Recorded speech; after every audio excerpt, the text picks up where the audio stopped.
Well, we are going to kind of bring this little discussion on anxiety to a conclusion today, because the next 3 weeks, we've got the special Christmas event next Sunday. We've got our Christmas kind of Sunday morning worship celebration on the 10th at our regular time here. And then on the 17th at 5 p.m. in the afternoon, we have our CV Family Christmas Carols. Now, next Sunday, we are going to have some stacks of invitations available for you.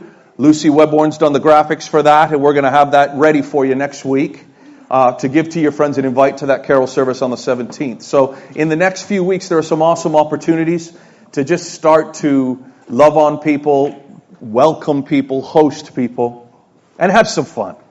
I hope. It's, people who don't think church is fun probably have good cause for that, but we exist to change that perception, if nothing else. Right? This is going to be fun, dang it. Well, it's the only word I'm allowed to say.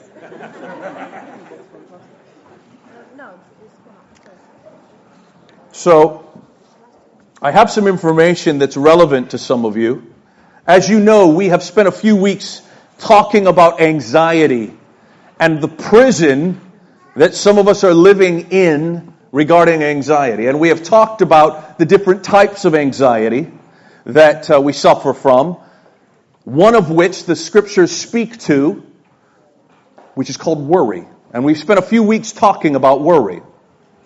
But anxiety as a whole is, in the words of one author, an epidemic, an absolute epidemic. This article from The Independent says how anxiety became society's prevailing condition. It's unbelievable. Anxiety is normal. Now, some of you have acclimated to that, and you're like, duh. And some of you don't even realize that you're living with a certain level of anxiety. Such have you acclimated to it. And the scriptures are meant to come into our life and challenge us and say, listen, it's not okay. It's not normal. You weren't meant to flourish in this type of environment. And there are things in you that are enslaved, that are dead, that were meant to be alive. Some of you are asking the question, I want to experience the reality of the Christian life. I'm not sure it works. And one of the keys is you have learned how to acclimate yourself to an anxious existence. And some of the spiritual kingdom truths that we've talked about are key to you accessing the reality of this gig. Now, more importantly, I have found that stress affects long-term weight gain. So who cares about the kingdom life? You're going to look fat if you're anxious. And that's what you need to tell people. After Christmas, when you've put on a few pounds, when they say, have you put a little bit of weight on? You go, no, I'm just stressed. Okay? That's what we're going to say. We're just stressed. But literally, having a higher level of cortisol, which I'm going to explain later, was linked to persistent obesity over time in innumerable studies. Okay? So some of you are working your tail off to try and stay fit, but you're living a stressed out life, and actually your lack of losing weight is stressing you out and keeping you in the problem. Another article here, it says there are 7 physical symptoms that can help identify when a person is stressed. Let me just read you a little bit from this. Periods of stress use up most nutrients more quickly, as our whole systems, including energy, brain responses, hormones, and immunity, are all working at a higher and faster rate. Right? You thought it was just accelerating you and you were operating at a high level. Actually, it is destroying your reserves of important things that your body needs. This can lead to vitamin and mineral deficiencies in the long run.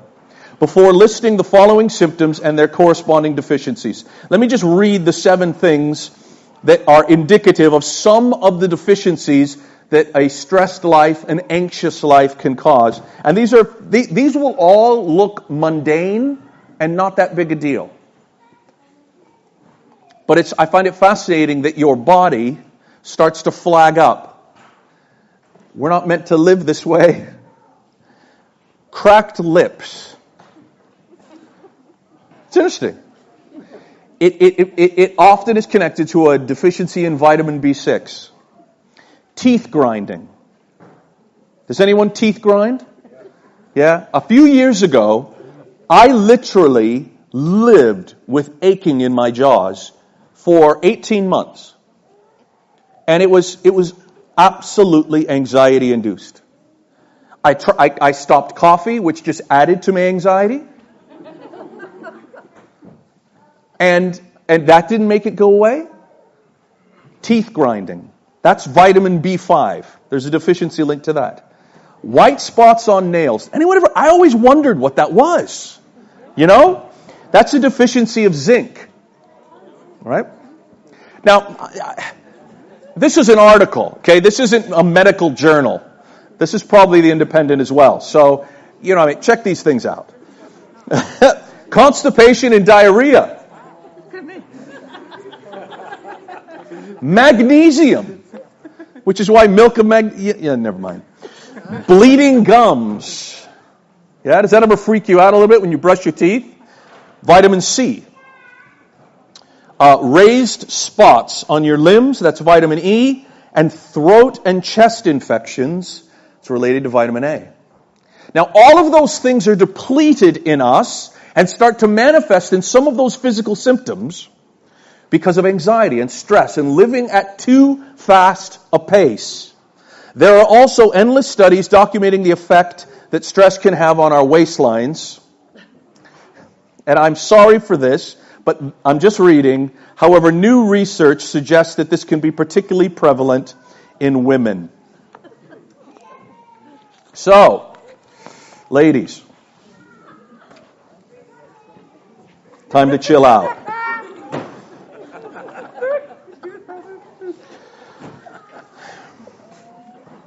I'm not sure how far I'm going to get this morning. But what I want to do is I want to touch on some keys. I want to elaborate on the problem a little bit. Before I do so, I just want to talk about the context of the cure. Okay? Now I'm going to read you 4 quotes from a man I respect immensely who is now with Jesus by the name of Dallas Willard.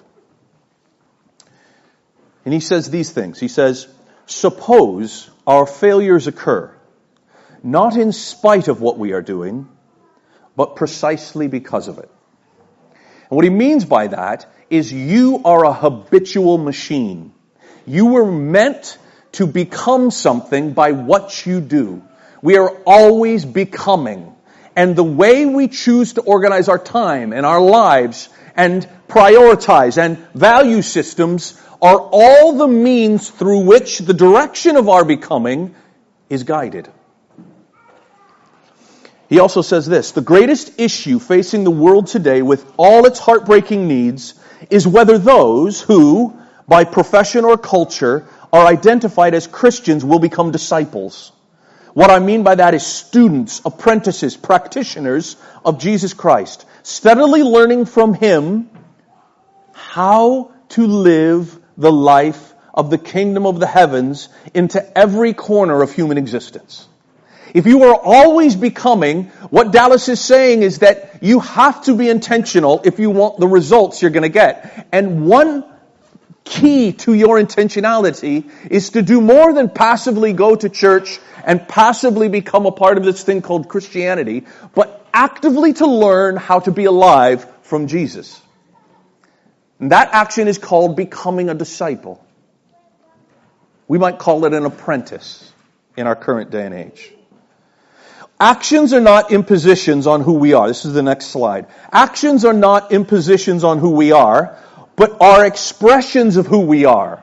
You know what I mean? It's like sometimes, oh, that wasn't me. That's so unlike me. No, that's so like you. What you do is who you are in one sense. Not in a kingdom sense, but in a very practical sense. They come out of our heart and the inner realities it supervises and interacts with. And the final one I'm going to read is this. We could spend all day talking about each one of these four. Okay? Our most serious failure today is the inability to provide effective, practical guidance as to how to live the life of Jesus. And I believe that is due to this very real loss of biblical realism for our lives. And what he means by that is this, that we take the Scriptures and we apply it to our real lives. Because we are all being mentored in life. But for many of us, we couldn't even tell one another who's doing the mentoring. Because we're not intentional about it. My friends, there is an engagement with the act of becoming that is utterly countercultural that I am inviting us all into. That Jesus is calling us all into. This is not a moment for passivity. This is not a moment for let someone else and I'll just get what I can secondhand. This is about leaning in and saying, I want every drop of what's in there. Knowing that the life you learned from this culture is going to be shattered by that experience. It is going to be turned upside down. And he says that unashamedly, and he wants you to walk full force into that. You are becoming something. Will you passively let that drift to whatever shoreline this culture wants to take you? Or will you say, I believe Jesus has the best information on life's most crucial issues, and I'm going to follow him into abundant living? And if that is the case, it's going to affect your diary. I want to read two scriptures to you. This is slide, I can't even read it, 6. Exodus chapter 20, verse 8-11. It'll come up on the screen. Remember the Sabbath day by keeping it holy. 6 days you shall labor and do all your work, but the seventh day is a Sabbath to the Lord your God.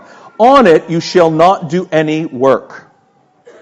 Neither you, nor your son or daughter, nor your male or female servant, nor your animals, nor any foreigner residing in your towns. For in 6 days the Lord made the heavens and the earth, the sea, and all that is in them, but he rested on the seventh day. Therefore the Lord blessed the Sabbath day and made it holy, set it apart as important. Okay, did God need a rest? Is that why he rested on the seventh day, so to speak, right? Whether you believe it's actual historic thing that the earth was created and that there was a rest, or whether it's a metaphor, I don't care. It's not relevant in this moment. Does God need to rest? Does anyone have any thoughts on this? Of course he doesn't. Of course he doesn't. He's infinite in every sense. So, why would he do that?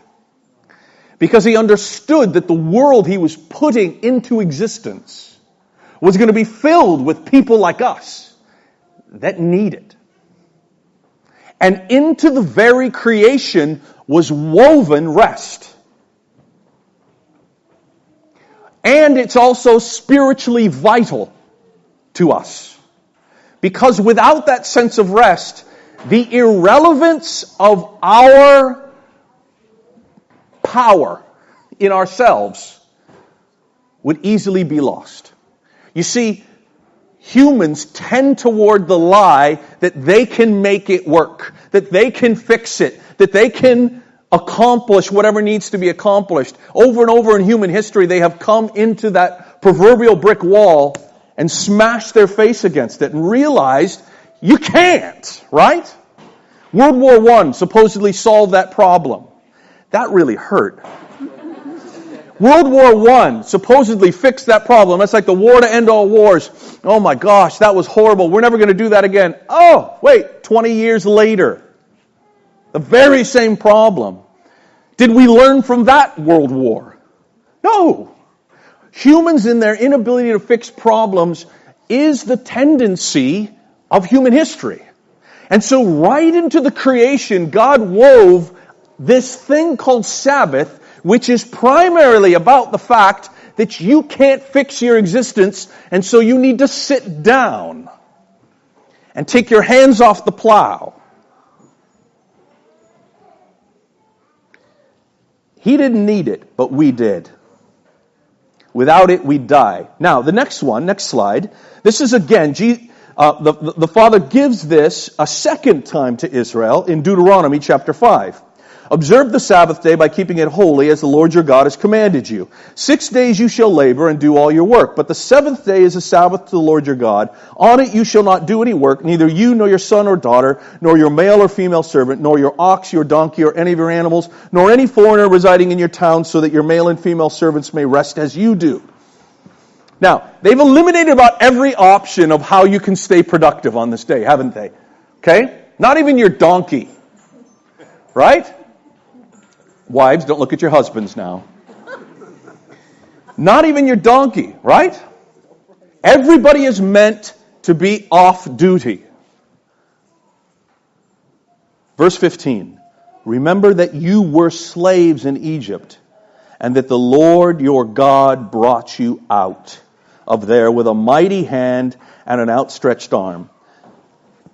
The two things I want to focus in there is this. So God puts Sabbath, rest, our inability to ultimately be the solution to our own problems, right into the Ten Commandments. And he says this, he says, remember that you were slaves. Why? Because people that are desperately afflicted by the need to solve all their problems, who work 7 days a week, who are anxious and stressed out, are slaves. Remember, you used to be slaves. They worked you 7 days a week. But I set you free. I set you free. Not you. You didn't fix your problem. I fixed your problem. Stop living like slaves. Some of you need to look in your chest and tell your heart, stop living like a slave. God set you free. Why are you still drinking from that tap? See, my friends, there is something very important, and I need to take a moment with this, okay? So bear with me. When we talk about the idea of sin in the Scriptures, what we normally think about are specific rights and wrongs, right? We think of, I sinned, I must not do that sin. We're basically talking about morality or moralism. I shouldn't lose my temper. I shouldn't have sex with someone who's not my spouse. I shouldn't lust. I shouldn't get drunk. And you just kind of have this little checklist of morality that is acceptable to Jesus.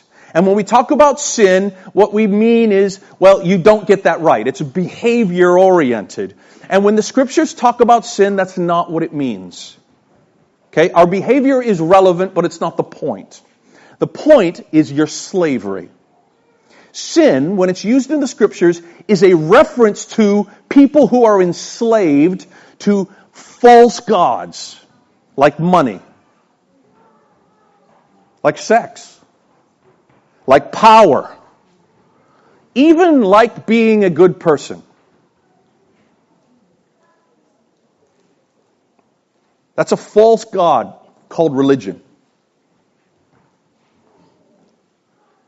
You see, when you point your life at the pursuit of one of those things, you agree with them and you become their slave. Anxiety rules in our society because we have agreed with the false gods of our age and have become enslaved by them beyond our own good, beyond our point of flourishing, and it is destroying us. Why? Because those gods aren't gods at all. They're empty, they're hollow, they have no life in them, and we're flogging them and try to get life out of them, and there's no life in there to get. So you're enslaved to nothing. It's like sucking on a straw that's in a cup with nothing in it. It sets you up for slavery. So when God comes to Israel and he says, one of the 10 is to take this day and make it holy, set it apart. That's what that word means. And remind yourself that you're not the solution to your own problems. That I brought you out of Egypt. That I am your hope. That you need me. It's about the reconfiguration of our existence.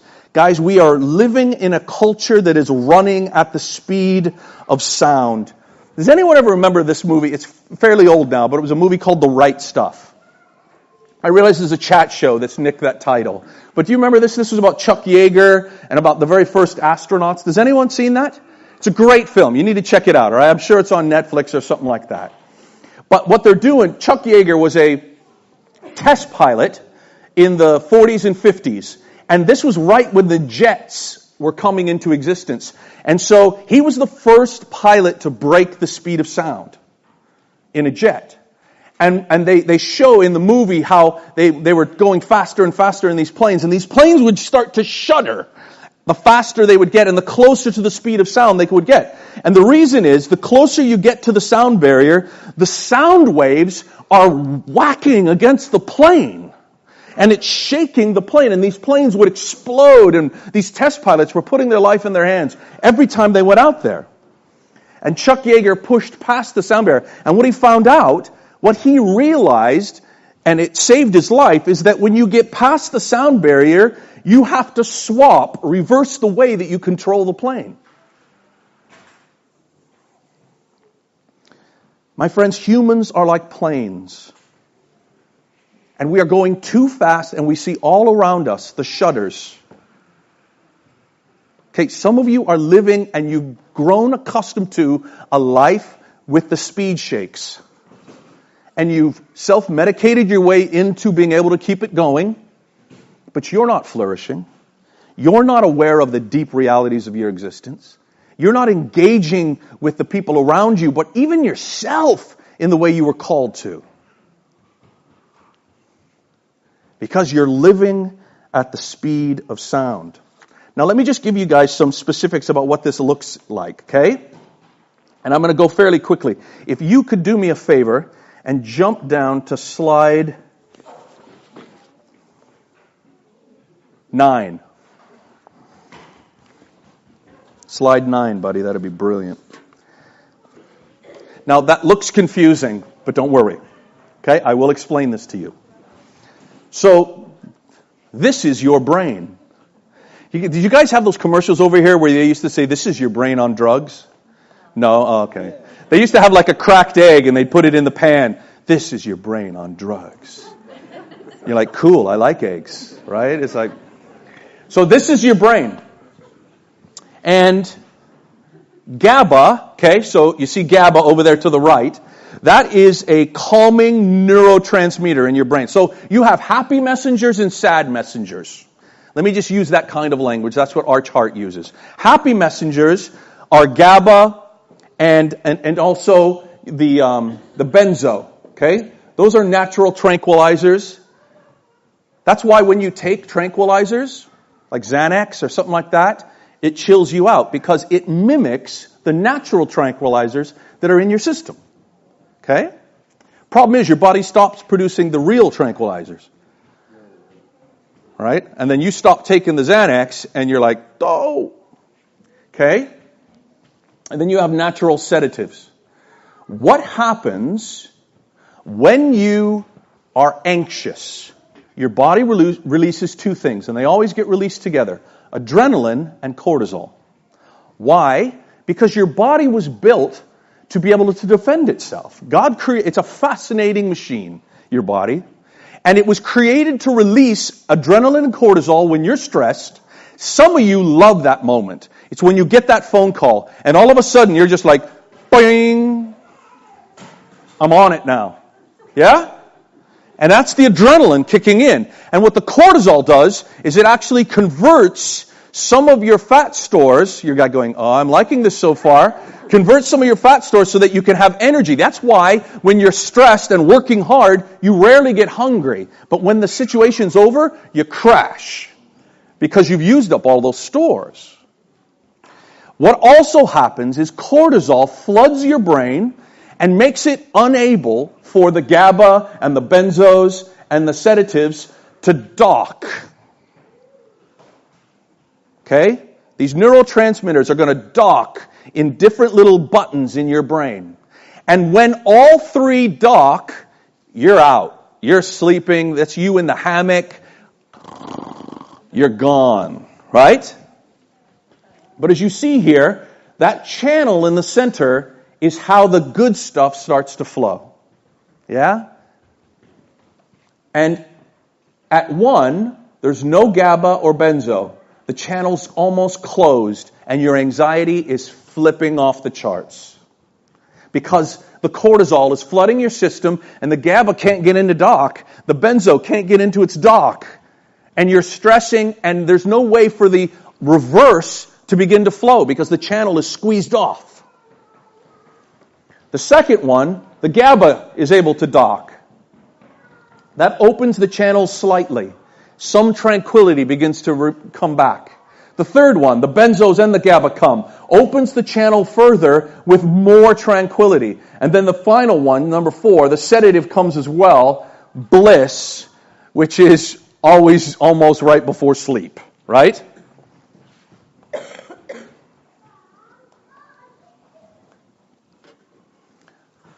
What's going on?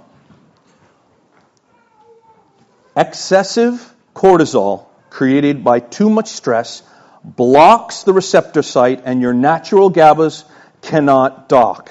What's the solution? Okay, only one solution. You need to lower your stress. You will implode if you continue to flood your system with cortisol through stress and anxiety. And that's why I'm saying some of you have acclimated to your stress, which means you're starting to get used to adrenaline and cortisol as a normal part of your existence. But it's damaging you deeply and profoundly. And like every other addiction on the planet, you always need more, don't you? It doesn't work. You need more. So why do you think our culture is going more and more high risk, more and more adventure, more and more risk-taking kind of stuff? Because they don't get the buzz anymore. I'm going to quickly bring this into land, okay? So guys, the road to recovery looks like this. You need to reduce your levels of stress. You need to examine your unbalanced lifestyle in relation to relationships, your job, your anger, your lack of focus and discipline, your impatience, and your disappointments. The things that diminish these things in our life and release cortisol are these: stress, too much or for too long. A little bit of stress is good. It focuses us. But if you stay there for too long, it starts to become destructive. So too much stress or stress for too long. This means different things to different people. You're going to have a different tolerance depending on the amount of pain and significant life-changing events that have occurred in your life. Okay? I'm going to put some stuff on a separate video for you in relation to some of the detail I'm not able to get into because of time. But stress tolerance is an issue. And some of you are going through living things in your lives right now that mean you cannot have the same stress tolerance that maybe you would have had in another season of your life. Okay? Over-arousal, excitement, and pleasure-seeking. You are experiencing the happy signals, but in order to get through your current emergency, then there is the crash. We were not designed for perpetual pleasure. This is slide 14. Pleasure, like a mountaintop, is only pleasurable when surrounded by valleys of tranquility, calmness, and peace. You cannot live at the speed of sound. The third thing that diminish the good ones, the happy messengers, conflict, under-assertiveness, and insufficient sleep. So Archibald Hart's research showed that as human beings, we need 9 hours of sleep. Some of you are like, awesome. Some of you are like, no way in Hades. Yeah, that's never going to happen. Can I suggest some artificial tranquilizers for your children? I'm kidding. Kind of. You sleep on 90-minute cycles, and 9 hours is the completion of the full cycles. Okay? At least 7.5, he says. Insufficient sleep releases cortisol into your system, and you've started the day behind. Yeah? You wonder why you're irritable. Coffee does not fix it. There's no GABA, there's no benzos in coffee.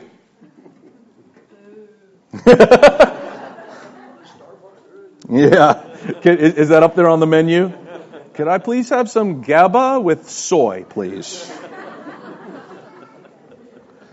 Okay, really am trying to land this thing.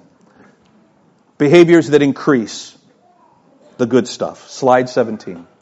Behaviors that increase. This should be where your ears go, oh.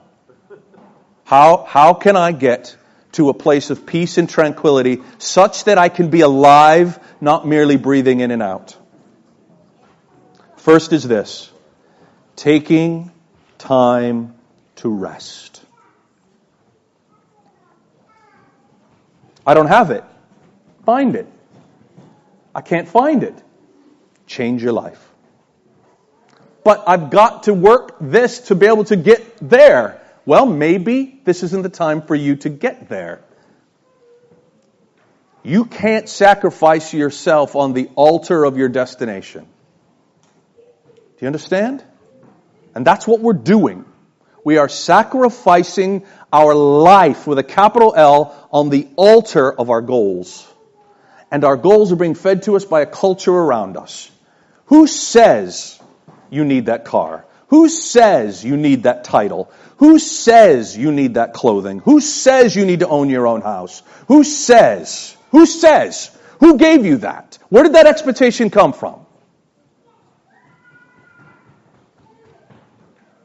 This is the thing, guys. We're being discipled by things that we have unmindfully begun to listen to. And you have to engage with that and go, Jesus, is that where you're heading?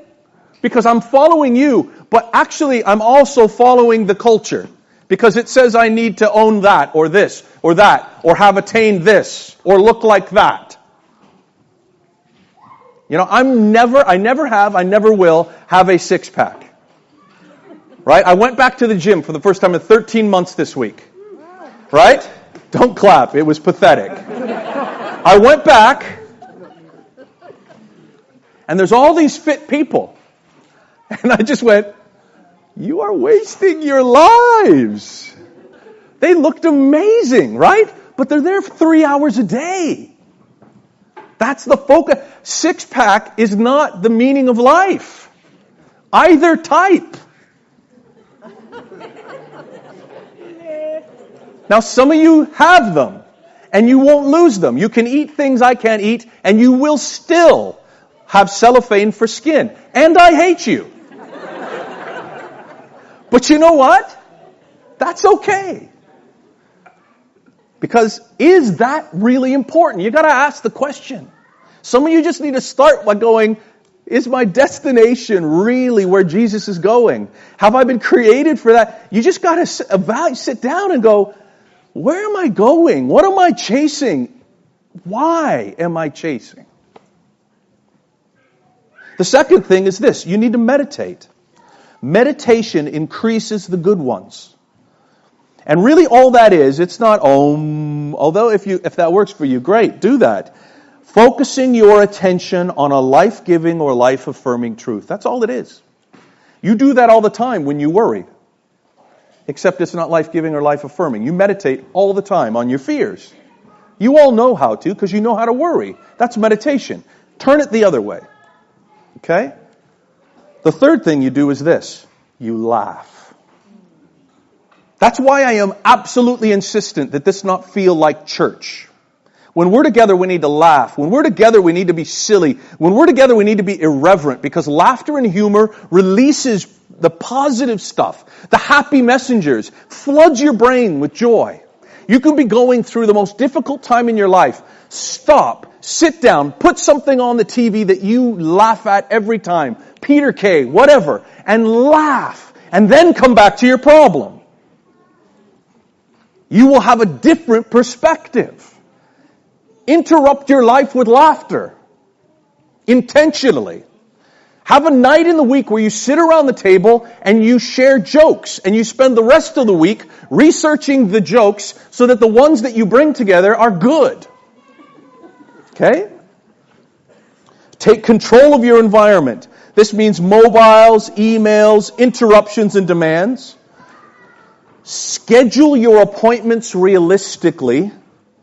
That one hit me in the face. I find myself in a love affair with the Canterbury Ring Road. I am constantly on her. I am constantly there. Stuck. Because I'm going from this appointment at Sainsbury's to this appointment at Cafe Solo, and this appointment over here. And I am just stuck on this ring road. Why? Because I've scheduled my appointments too close together. And I'm like, oh crap, I gotta go. And you're sitting there and that person in front of you is so annoying you. Why? Because you just need to get where you need to get 5 minutes ago. I would be okay with them if I had 10 minutes. But I don't. I was supposed to be there 5 minutes ago. And they become a problem to me all of a sudden. See? Schedule your appointments realistically. Don't overplan your day and set boundaries. And finally this. Slow down. You were not meant to flourish at the speed of sound. The speed of sound is the pace that will destroy you. And it will destroy me. And you will be looked at and looked down upon for slowing down. Because you live amongst a culture, a society of slaves. Will you be a slave? This is my question, my friends. Will you be a slave? Or will you press into Jesus and say, I will live the abundant life. I will know what it is to be loved by you. I will know your joy. I'm sick of bowing at these false idols because they have no life in them. I'm going to take time to rest. And I'm going to slow down. And I'm going to focus on you through meditation. I'm going to laugh. I'm going to take control of my environment. One of the real good ideas that Cora and I are talking about doing is you have a box. I think she learned it from you, Kate. You have a box where everybody puts their mobile phones into. Is that yours? Yes. And you just everyone puts, even the parents, you put your phones in there at a certain time in the night. And it just ends. And now you're focused on each other or the TV. Right? Which is totally okay. I think. Oh. Kat, will you come on up? Where are you, Kat?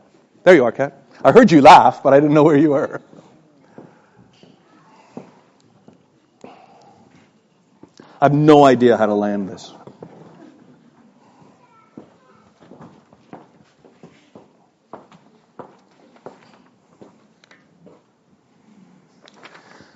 One author said this, said it's not so much that we keep the Sabbath as that the Sabbath keeps us.